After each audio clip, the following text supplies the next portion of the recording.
That day, Parker's old partner, Hurley, introduced him to a big job. Every Sunday, an amusement park brought in over $2 million, and Hurley had the park's blueprint. The operation required a total of 5 people who were already recruited. Parker just needed to act as the temporary leader. He disguised himself as a priest, and along with his 4 companions, quickly reached the target amusement park. 2 teammates dressed as clowns avoided the police's line of sight, reached a hidden spot, skillfully sealed off the alley entrance with plastic sheets, and then Skinny slipped inside by prying a wooden panel off the wall, while the others released balloons to signal Parker. Skinny unscrewed the vent and waited under the floor, while Parker approached the security room and distracted the guards by pretending to ask for directions. That was when 2 partners jumped out of the vent with shotguns, helping Parker take control. The 3 guards were quickly subdued, and the remaining staff were powerless to resist, becoming hostages. After prying open the safe, they found stacks of cash neatly arranged and effortlessly took it all. Meanwhile, Harder's task was to start a fire to draw the crowd's attention, aiding Parker's escape. But instead of taking a detour, he chose to hide near a haystack without realizing there were several gas canisters nearby. As the flames spread, the gas exploded, creating a chaotic scene as frightened visitors fled in all directions. Old Black, the driver, noticed something was wrong and hurried to pick them up, while Parker looked at the scene in anger. As a seasoned thief, Parker had principles. No robbing the poor, no unnecessary killing. But the teammates Hurley found for him clearly violated these rules. Furious, Parker beat up Harder, sparking his discontent. After escaping, Fatty was impressed by Parker's skill and tried to persuade him to join in on another big heist. Although they stole $1 million this time, each member only got around $200,000. Fatty had another plan that could bring each person $2 million, but Parker refused to work with them further and demanded his share. Unexpectedly, Fatty decided to double-cross Parker and planned to kill him. As soon as they made a move, Parker struck first. During the struggle, Old Black was accidentally injured, causing the vehicle to lose control. Overwhelmed, Parker had no choice but to jump out of the car to escape.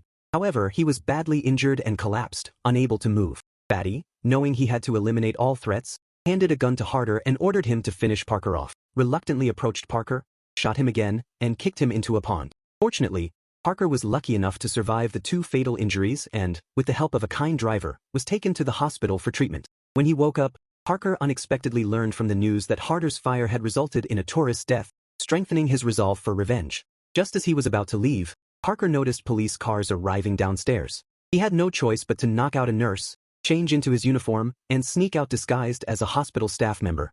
After safely getting away, Parker used medical supplies from an ambulance to treat his injuries. After a quick rest, Parker fully recovered and began planning his revenge. He checked into a motel and soon found a small handgun in the room. After changing into a new outfit, Parker took his bag to the parking lot, picked a random car and drove off. Parker needed a new identity and some initial funds for his revenge, so he set his sights on a check-cashing place. Timing it right, Parker stepped out of the car and confronted a guard, telling him to stay still. The guard looked unimpressed, but before he could draw his weapon, Parker shot him in the thigh with his mini handgun, which made almost no noise, so no one noticed. The guard had no choice but to open the door for him. Parker quickly restrained another person, tied them up on the ground, and swiftly packed the money and left. Just then, a female driver left her car with the keys in it. Parker quickly tossed his bag in and drove to a black market factory to buy a new identity. Seeing the thick envelope of cash, the boss offered Parker full-service VIP treatment. Later, Parker called Hurley, revealing how the 4 had betrayed him and asked for 2 favors. First, to inform his wife Claire that he'd be away for a while, and second, to find out where Melander was.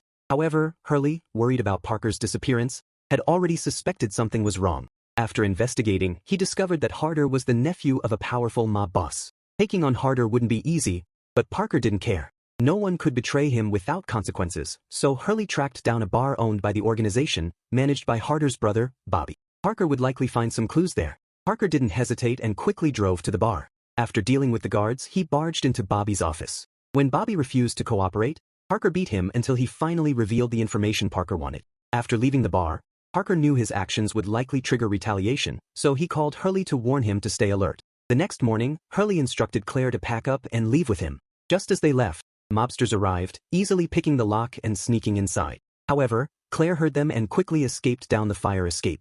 She punctured the assassin's car tires with a knife and then drove away, while Harder and his crew were already preparing for their next heist.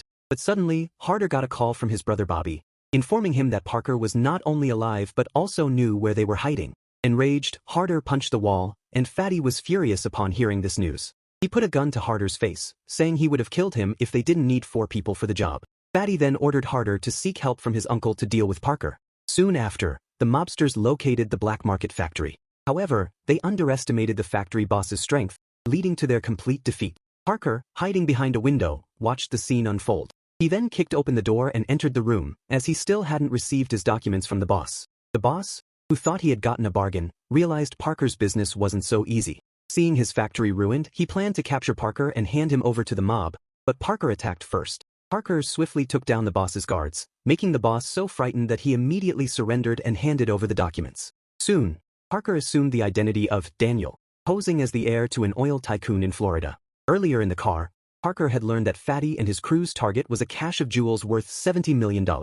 They had used the $1 million from their last heist to purchase a property to help with the robbery. So, Parker went to a real estate agency, pretending to buy a property, hoping to gather intel. The agent, Lisa, took an instant liking to Parker, but he managed to extract the information he needed from her. He learned Fatty's hideout location and, despite Lisa's beauty, kept his focus. He left after confirming she wasn't wearing any recording devices. Lisa felt relieved yet disappointed as she watched him leave. That night, she discovered Parker's identity was fake, while Parker secretly sneaked into Harder's house. Although he confirmed they were there, it wasn't the best time for revenge as the jewels weren't yet in hand. So, Parker waited patiently until they all left, then slipped into the house, hid weapons under the table, and removed the firing pins from their guns before putting them back. However, as Parker was leaving, he found Lisa waiting by his car. Realizing she had investigated him, Parker grabbed her by the hair and demanded to know who sent her. Lisa confessed she acted alone, wanting to partner with him. Lisa explained her debt crisis, admitting she didn't know Parker's real intentions but assumed he was after money. She decided to take the risk of joining him, as she knew the area well. Lisa assured Parker that her knowledge of the area could be beneficial to his plans. Intrigued, Parker agreed, but to ensure no one was listening, he asked Lisa to strip off any potential tracking devices. After reaching an agreement, Parker told Lisa that Fatty and his crew were targeting a collection of extremely valuable jewels, although he wasn't sure of the exact location. Lisa quickly deduced that their target was likely Mrs. Clinton's jewel collection, the only one that matched that value. However, Lisa suddenly wanted to back out, knowing that anyone who dared steal her jewels had ended up dead. But now that she was involved, leaving wasn't an option, so she reluctantly agreed to proceed. Lisa led Parker near Mrs. Clinton's mansion. Before she passed away, Mrs. Clinton had decided to donate her jewels to the community, and an auction was scheduled for the following night. Parker soon confirmed his suspicions at the scene. Fatty and his crew, disguised as staff, were already there. To avoid alerting them, Parker decided to leave and wait for the right moment. But unexpectedly, the mob found him and attacked, catching him off guard and stabbing him.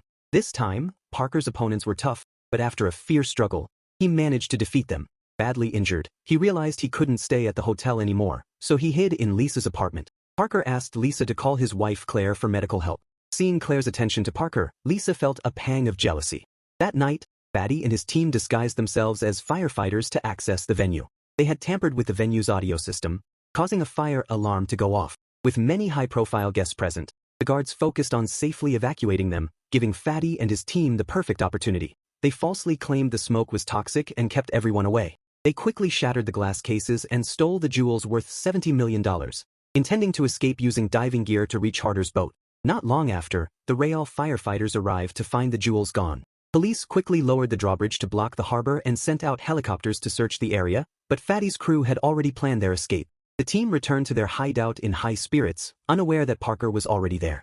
Lisa, worried, had secretly followed and peeked through the window, but Harder spotted her and dragged her inside. Despite brutal interrogation, Lisa didn't reveal Parker's name. While lying on the floor, she noticed the gun Parker had hidden under the table. Meanwhile, Parker, realizing Lisa hadn't betrayed him, decided to step in and rescue her. In the darkness, Parker emerged like a ghost, swiftly taking down Skinny with a knife. However, Fatty quickly noticed him and started shooting, but the firing pins had already been removed from the guns. Lisa grabbed the gun under the table and shot Old Black, while Parker struggled with Fatty. In a desperate move, Parker removed the magazine and used the gun as a weapon to knock Fatty down, delivering a final shot.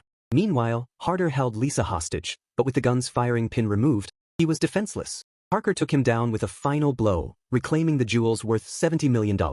With Harder eliminated, Parker retrieved the jewels, securing his victory.